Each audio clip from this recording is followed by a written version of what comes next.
Amid all the death and mayhem at Santa Fe High School, a remarkable story of a teenager who miraculously survived what could have been a fatal bullet wound. Santa Fe student Room Schubert was grazed by one of the bullets fired, not only survived, was back home on his parents' porch to talk about it. It went in through the back of my head, just right, like kind of in the middle of the back of my head, and then came out right here.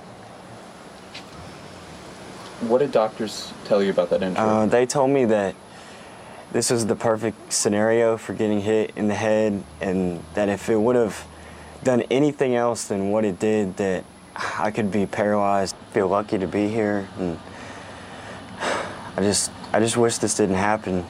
It shouldn't happen to anybody in that school. Nobody deserves that. It's incredible. Right now, I'm joined by Lana Hall, who's an emergency room nurse who was one of the first to treat the wounded today, as well as Dr. Safi Madain. Lana, can you just walk us through what happened today, your experiences? Because I understand 8 people came through your medical center doors after the shooting.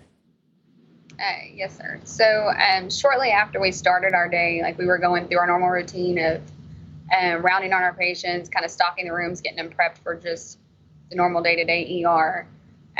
We got a call that there were people responding to the scene with an active shooter. Didn't actually get what was coming in as of that point, but we knew we needed to be prepared. Spoke with our leaders, the doctor that was on, Dr. Noye. At that time, he was there and kind of prompted the trauma team. He got all the trauma people involved. We started contacting blood bank. We called a nursing huddle for all the ER staff that was there. Kind of went into a Plan B mass casualty mode. Assigned people to trauma teams, trauma rooms, had everybody's role lined out prior to people arriving.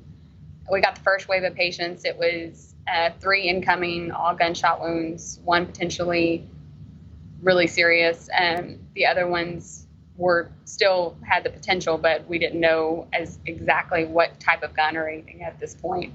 When they arrived, the trauma surgeon, Dr. Welsh, and I kind of assessed the people as they were coming through the ambulance bay and delegated where they needed to go, which team needed to see them, which one was the most appropriate, and just let the teams take it from there.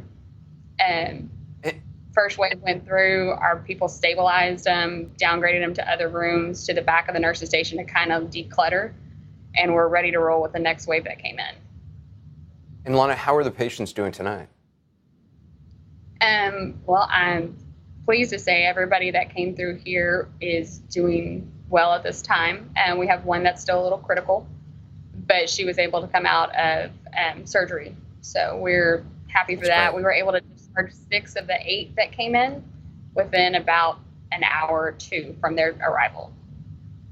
And Dr. Madain, your hospital, it's a level 2 trauma center. I mean, did you ever imagine that you would have to handle something like this with this amount of people? Absolutely. I mean, we never want to have another school shooting, but level 2 trauma centers are well equipped, just as equipped as level 1s, to handle mass casualties and pretty much any trauma that comes through.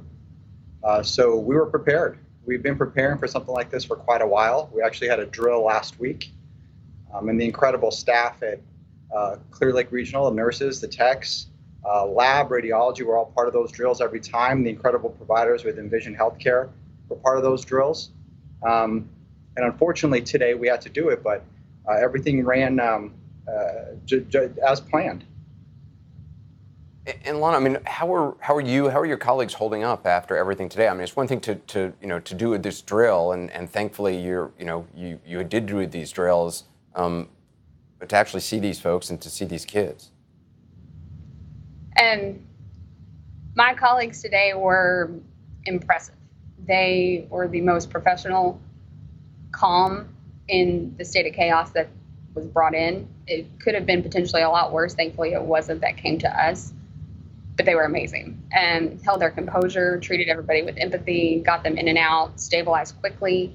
They're just amazing. The team that I work with is incredible.